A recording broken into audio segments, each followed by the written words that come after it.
Do anything you want. I ain't got no problem with it. I promise you that shit. Listen to the words. Garbage, a joke, clown acts, pisses me off. No, come find me. No, come find me. Listen to the words. Come find me. Garbage, a joke, clown acts, pisses me off. I ain't a hard guy to find. I promise you that shit.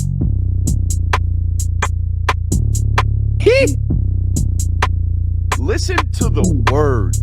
Garbage, a joke, clown acts, pisses me off. What is up, ladies and gentlemen? Got a great show for you guys planned today. We are live premiering at some point this evening on a Thursday during a Georgia football season prior to an actual big football game, or at least big in terms of name brand. Auburn's in town this weekend, so we got what to expect here on a Thursday. If you're new to the platform, first of all, thank you for being here. Hit that subscribe button while you're here. Hit that thumbs up as well. But if you're new here on Thursdays during the season, again, during a primetime matchup, we like to bring you a good, long, what to expect episode here to let you know, hey, look, this is who this football team is that you're about to see on the field on Saturdays. It's always a great experiment for us because we get kind of cross-pollinated over on YouTube with opposing fan bases. So if you're an Auburn fan and you found this, welcome to the channel. I hope today you learn a little bit more about your football team than maybe you expected to. So if you enjoy any portion of today's events or show, join us on patreon.com/Brooks Austin. That's where we handle all of our film study during the week. Mostly, almost always, 99.9% Georgia football related over there. Sometimes during the offseason, we'll do some, I don't know, NFL stuff. But glad you guys are here with us today. Super excited about this one. Let's start with the offense. We're going to start with the offense on the film. And we're going to take a look at these guys against LSU, both sides of the football's most recent football game. It's a different football team than they kind of started out offensively because of the change at quarterback. Robbie Ashford, a transfer from Oregon, a Bama State kid, right, from the state of Alabama. Super, super good athlete.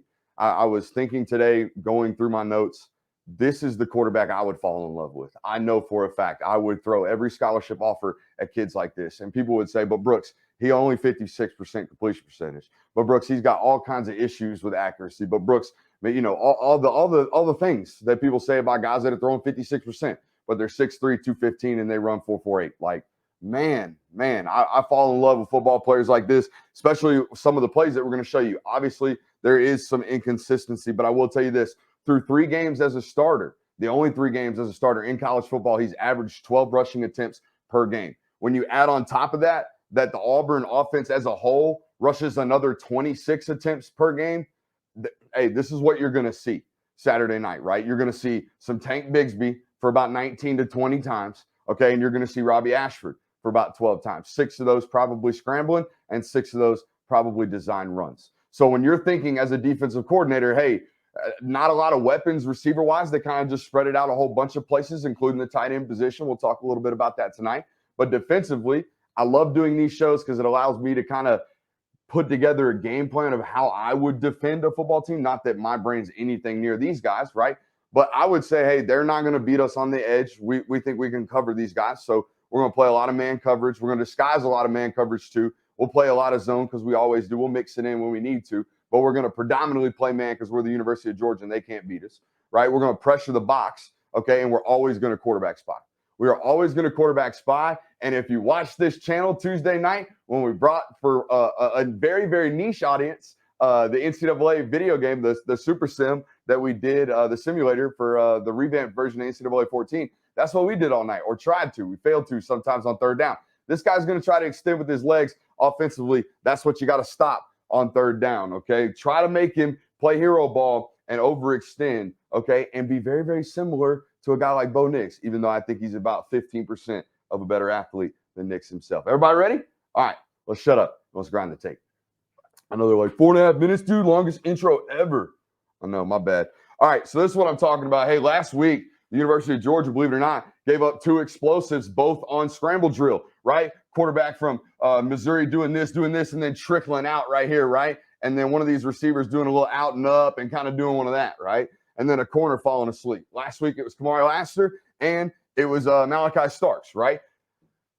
I'm promising you right now, Monday and Tuesday, when they were really grinding out conditioning and getting the aches and pains out as a football team, I guarantee you they were working on scramble drill. Okay, them suckers were running all week this week, worrying about scramble drill, because this right here, not only is that how they got beat on Saturday in limited capacities, but this is what this guy's great at: extending and then hoping somebody slips behind. When they show the tight here in a minute, what you're going to notice is that the safeties just draw their eyes straight to the quarterback and they suck down as soon as he begins to extend. These guys right here are the problem. Okay, these guys playing single or middle of the field, or actually cover two back here, right? They got two high safeties. This should not happen, but as soon as he does this and starts to scramble, both of these safeties suck up immediately, and this receiver gets back behind everybody for a touchdown. Okay, got to be very, very careful on the scramble drill. He will keep his eyes downfield. Okay, you see how he wasn't pressing upfield. As soon as he escaped the pocket, he got east, right? He got immediately to his right. But you'll ask me, like, hey, I told you, I don't really care. Young players like this, I'll live with some minor inconsistencies. And I don't know if we're going to get a lot of his face today, by the way.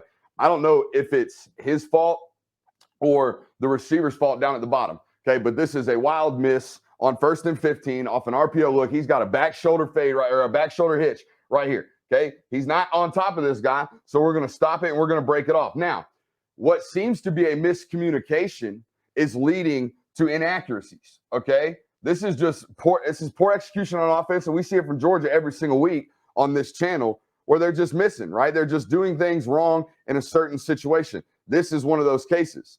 Okay, he's yelling at the receiver as if the receiver busted the route. So I don't know what's going on. All right, nonetheless, you'll see this quite a bit in this offense. We'll talk about this as the night progresses.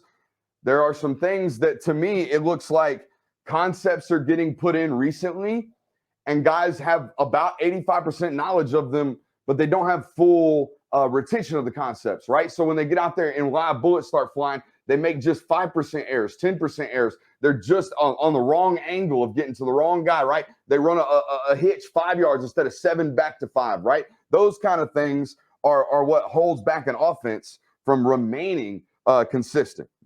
They are wildly inconsistent, and this is part of the reason why.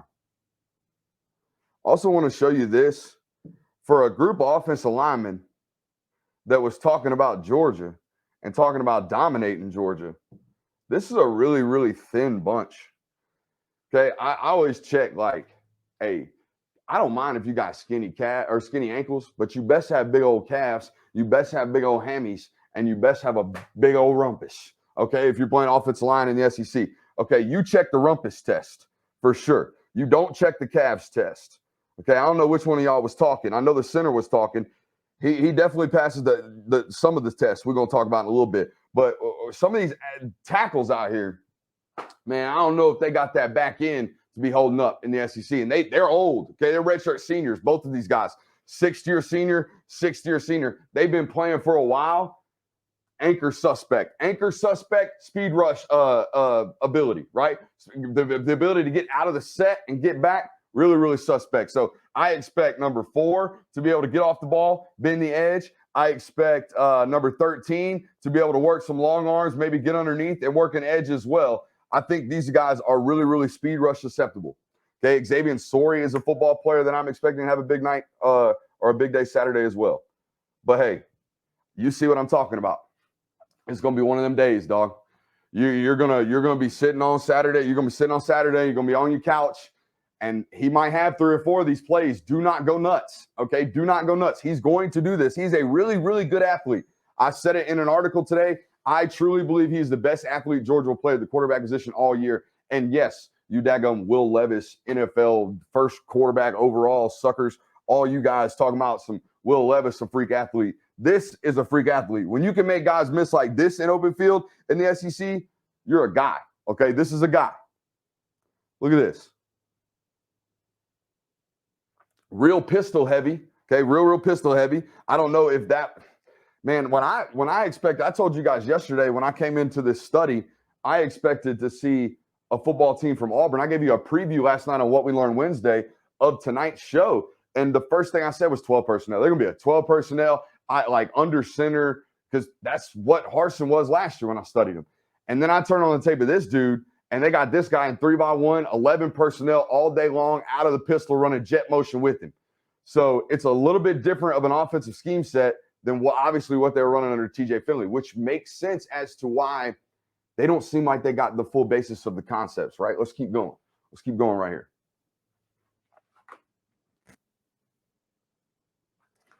We already talked about it. We're going to talk about it again here. I told you, I think these tackles are a little susceptible to the speed rush. Okay, they're not 1% athletes, and they're going to be playing 1% athletes on Saturday. Okay, that's BJ Ojulari. He is a 1% athlete. All right, he is going to get upfield, at the blink of an eye. At the blink of an eye. And this right tackle is going to give up this edge within, a half a yard. He's already opened the gate now. He's terrified of the speed rush. Okay, and boom. Within 2 yards, he's head down, butt up. Okay, looking like a prom date in 2008. Okay, so watch out now. I'm telling you, I think it's a big day for Nolan Smith. Nolan Smith has 0 career sacks against Auburn in 3 years. Come on, Nolan. Make me right here, four. Make me right here, four. Big day. Big day. Get off the ball and bend. Get off the ball and bend. That's exactly what BJ's doing right here, even at 6'3.5".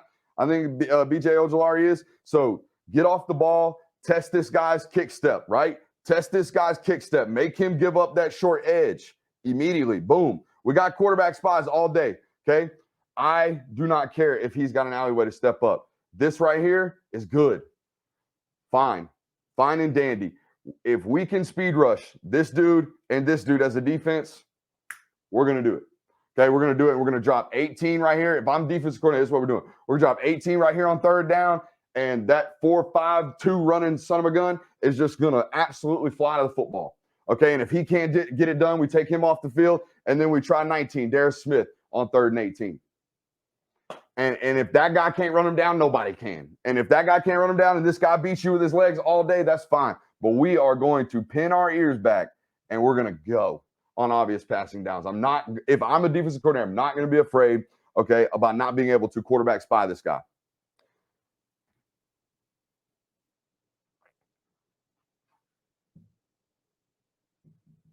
Go to 2351. Show you some good stuff here from him. Actually, some bad stuff. But here's what I'm talking about with that. Actually, no, this is really good stuff. He extends it here. This is what I was talking about with that jet motion. They're in 21 personnel right here. If I can get the TV stop. Okay. Running back, Tank Bigsby. Jet motion. All right. They run a lot of this. Okay. Sometimes it's out of the pistol, right? They'll put the running back here. But nonetheless, this guy acts like he's blocking, and then he's running the wheel. Okay. Running the wheel. He ends up having to sit it down because they're scrambling. But Tank ends up coming out here and just checking down into the flat, and he's out there, right? Tight end, running vertical. Simple concepts. They're not reinventing it, right? They're not reinventing jet out of 21 personnel. Everybody kind of does it. Okay. Everyone kind of does it. But this is what's special about this guy. Okay. It's obviously a busted coverage from LSU. LSU, I would imagine, LSU about midway through the game probably decided, hey, look, they're running a bunch of zone. Look, zone, zone, zone, zone.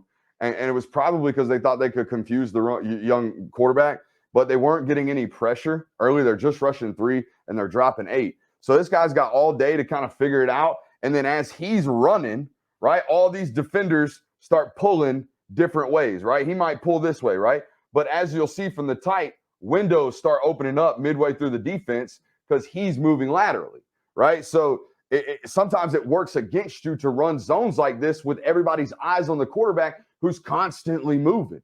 If he's doing this, your defense is too, while the offense is running behind him. 27 is good with the ball in his hands after the catch. Going to have to get him down. If I'm talking to the room right now, Malachi Starks got to be better in open space. Freshman All-American should be. Got to be better in space.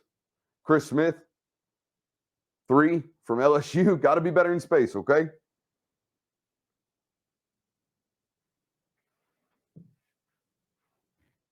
This is a bad football team, I think, okay?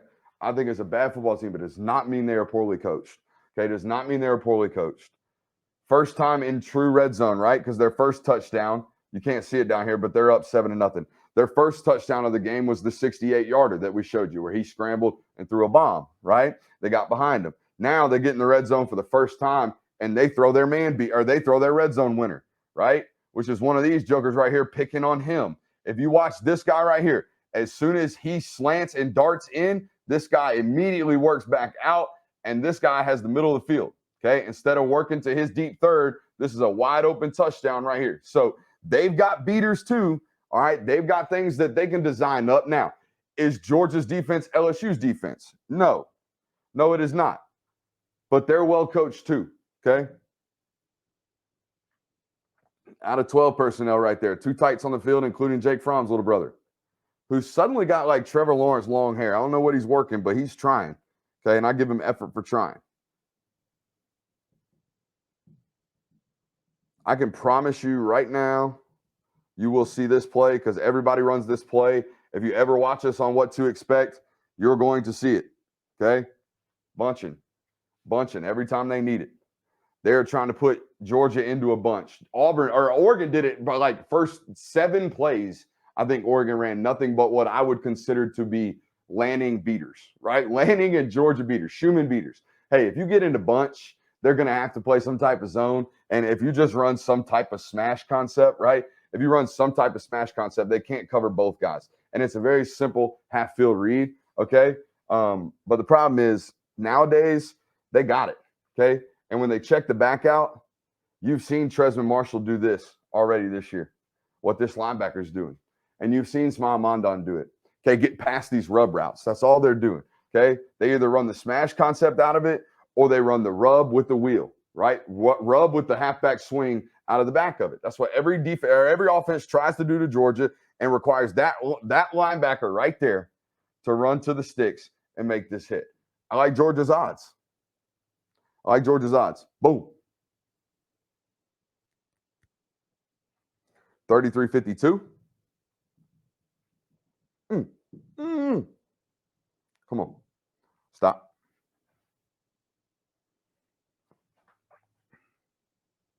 They must be having Bo Nix flashbacks. I told you. Watch this play. It's part of the reason why it makes him great, right? He obviously got off the first read and then gets hawked, strip sack, fumble, touchdown. I mean, Bo Nix flashbacks galore. All right. It probably has to happen for Auburn fans. They got to feel sick about it. This is another reason why I think Nolan has a great day. When you have a quarterback that extends, right? Always trying to make plays, never trying to just die on and live the next down. This is outside of this dude's MO, modus operandi. Not going to be doing, right? He's trying to kill, crush, murder every single concept and play that there is. So when you get him into a situation like this, okay, you just got to keep pursuing. You got to keep playing hard and keep playing fast. And I don't know if there's a football player that is more defined by his effort on the field, not named Chaz Chambliss, than Nolan Smith for this defense. This is an effort sack week. Okay, this is absolutely 100% an effort sack week. If you run and play like your hair is on fire, the football gods will reward you on Saturday. I promise you. Pursue, like your life depended upon it. I want a backside George reverse and run it like your life depended upon it. Name that movie in the comments. Look at me doing all the YouTube gizmos to get you guys interactive with the channel. Hit that subscribe button or I'm going to find you. I'm just kidding. What are we looking at here? All right, hey. Just like we picked on Stetson this week for. You got a simulated pressure. Got a bunch of bodies walked up, right? So if they got 6, I need to know where my hot is immediately when I walk up to the line of scrimmage. When I see guys walked up, they could bring them all. So we need to be prepared for them bringing them all. We need to be prepared for them bringing none. And we need to be prepared for them bringing a standard rush mentally. Those 3 options, right? Either way, if options 2 and 3, which is they bring a standard rush or they bring only 3, we got plenty of time to work our progression, right? So pre-snap, we think through this. Post-snap, downset hut, we see what happens. So let's see what happens. Downset hut. If Brooks can figure out his clicker, downset hut, let's see what happens. Boom, they drop out. They bring a standard rush. They only rush 4. So now I got time to work my progression. Instead, he immediately checks out, gets his back blown up.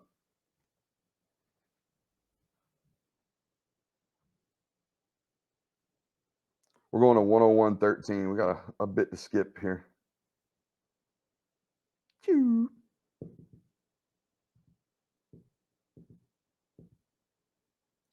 What are we looking at? Oh, yeah, it's a screen. This is what I was talking about, where concepts just don't seem quite clear. All right, let's watch 62, for example. Now, this is a standard halfback screen, it looks like, okay? I don't know if they're new to running out of trips. I don't know. I don't study them enough to know what the concepts are. But 62 is completely unaware of who he's supposed to block. All right. This tight end comes in and chips the first inside linebacker. Okay. The left guard to me clearly has alley defender. Go okay. Kick, wall, wrap. That's how everything works, right? Kick, wall, and then there's another player who wraps and leads through for whatever safety rolls down, whatever the case may be.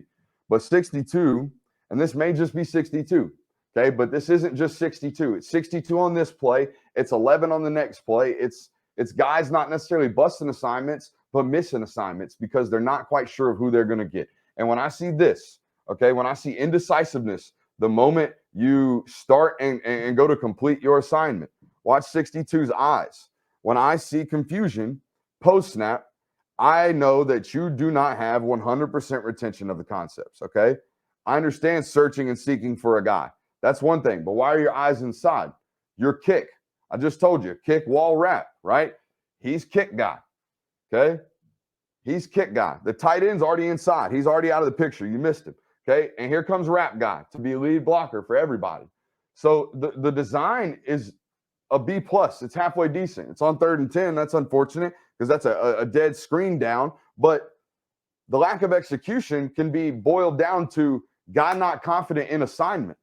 And I mean, it was like day one. Day one, when you install offense, the baseline of execution is alignment and assignment.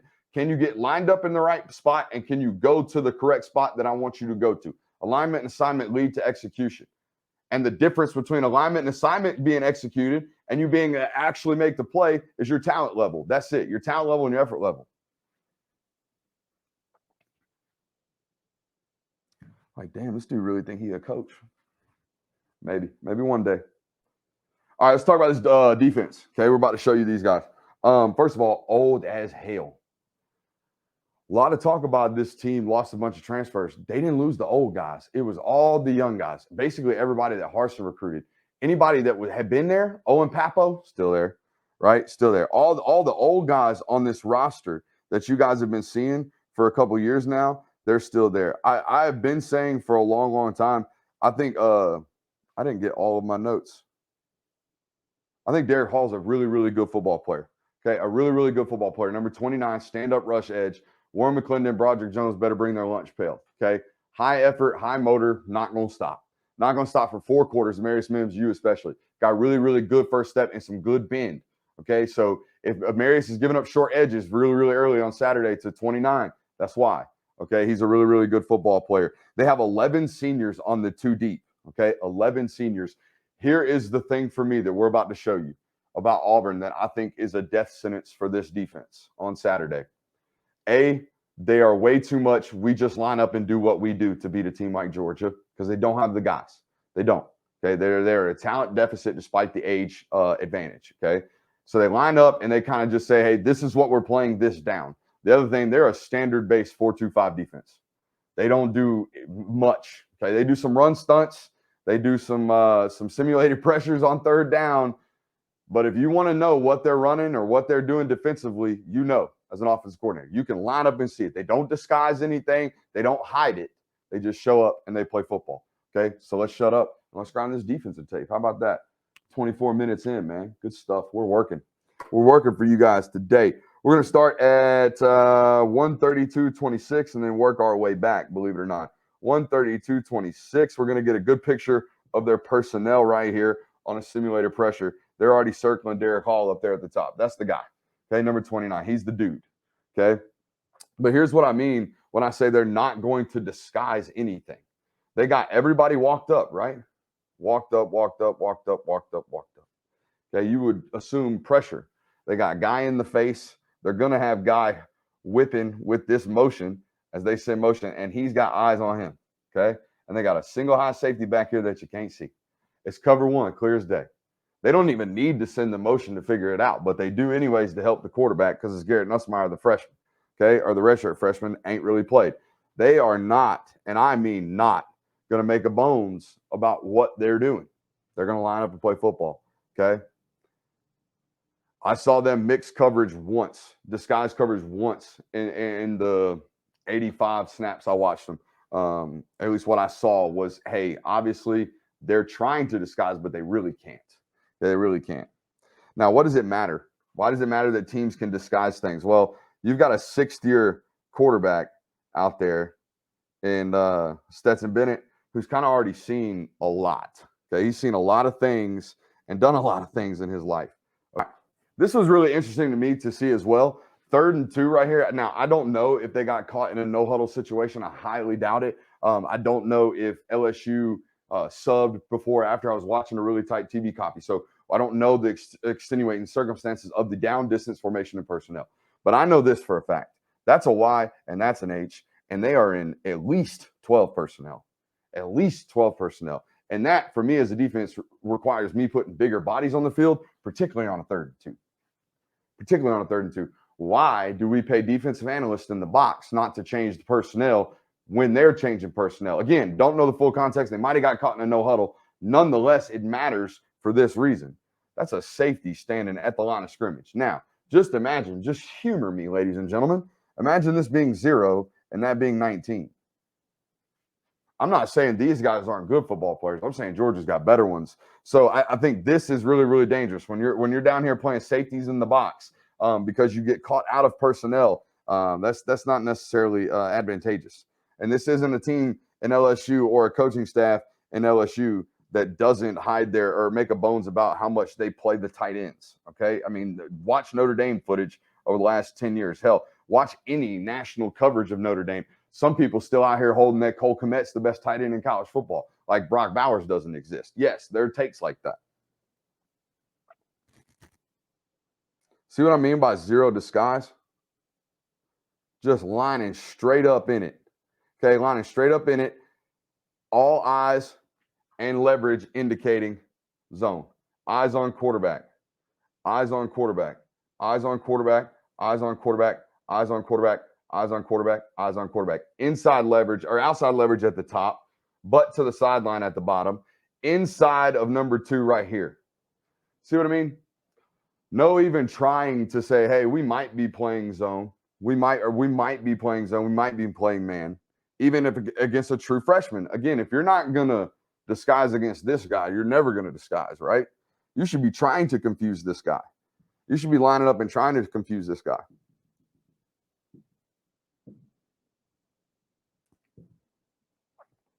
Same thing here. Now they're trying to disguise it, but watch. So they're trying to show like they're playing some zone. He's tried to line up like he's got his butt to the sideline. He tries to line up like he's got outside leverage. They got their eyes on the quarterback. Hell, even when they motion the tight end, they bump slide like they're in zone. Okay, they just slide a gap just to cover. But as soon as it happens, watch what this guy does. As soon as this tight end motions down and gets set, watch this dude's eyes and his shoulders. And then watch this dude's eyes and his shoulders, okay?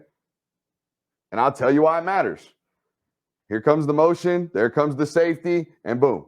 Now they're in man coverage down on the bottom. Why does it matter? Well, now it matters because the true freshman can sit there and immediately go to his key and throw that ball right there on the back shoulder because he knows he's got man-to-man, and they throw a holding flag, right? That's why it matters. Watch as the motion. That's why I love Garrett Nussmeier coming out because I saw some of these things at the Elite Level. It's hard to, you knew he was wired correctly mentally. It's hard to see that he could dissect this stuff. Watch as the motion happens. The only person, the whole time he's looking at the bottom side corner. Look, now he's peeking the corner, okay? His eyes are right here. Look where his eyesight is. Indicator. That's all he needed because they're going to give it to you, right? They're going to give it to you.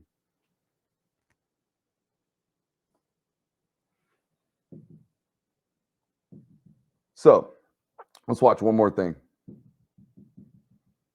and then we'll call it a day. Another example here of some really, really interesting tendencies. Okay. That's a tight end, and you can't see it, but there's another tight end in there. Okay. They're in 12 personnel on 1st and 10, 5.5 minutes left, fourth quarter. They've got to get stops. They've got to get stops, and they've got to stop the football, and they're staying in base or nickel personnel. That's the safety hanging out. That's the nickel corner or the star for Georgia. Whereas for years, you'll see Georgia make adjustments, and they will, right? They will play the safety in the box here. But out of 12 personnel, particularly this week against Georgia, I don't know if it's a safe idea to just line up with a light box and with little bodies and say, we're going to stop all this mass. Okay, these guys are good. This is a really, really solid frontline core. I think Zero is really good. I do. I think he's a really, really talented football player. But there's some weaknesses here in terms of getting them caught in personnel packaging, okay, and getting them kind of caught in determining what it is that they're doing. So here's what I expect to see on Saturday. Okay, here's what I expect to see on Saturday from Georgia offensively to counteract what this defense is doing. If I were Georgia, I told you defensively we play a bunch of man, we play a bunch of QB spy, we do all that good stuff. We get in their face, we pressure the box. And we'd be coming away. We'd be leaving Saturday with about 4.5 sacks as a team. I don't know how you get a half sack as a team, but nonetheless, you get what I'm saying. We'd rack it up in the sack department defensively, and we'd get after them in QB spine. Offensively, watching this, I would make sure for sure we're emphasizing havoc plays. Okay, particularly out of 12 personnel. Okay, we would line up in spread or in bunch, whatever it is. We'd be in pro, we'd be in ace. We'd be in whatever with the tight end attached one play. And then the next play, we'd get right on the ball and we'd spread out. And we would do an amalgamation of those types of things because I don't think they are deep enough, first of all, to personnel match with what Georgia can and will do, how versatile and how multiple they can be. So I would change up a bunch of stuff, and I would check with me just a little bit. I would, you don't really have to because you can kind of see what they're lined up in, but you have to in the sense that getting a new play call in. They're going to line up and show you what they're playing. So if that's going to be the case, Todd Monken is going to sit up there and just dial it the frick up every single play. And if he's not, your sixth-year quarterback's got the freedom at the line of scrimmage to do such, right? So if you see Saturday Stetson doing a little bit more pre-snap changing at the line of scrimmage, it's because this team disguises what they do really, really poorly. Actually, not at all. Hardly at all. All right. For Brooks Austin from Film God Network, for the Gramco, dadgummit, forgot the sponsor. For the Gramco, visit Gramco.com, promo code Brooks25, get you 25% off. Dadgummit. Anyways, we'll see you next time. Hit that like button, subscribe to the channel. If you liked what you saw today, patreon.com/Brooks Austin. Link in bio. Peace. Love you.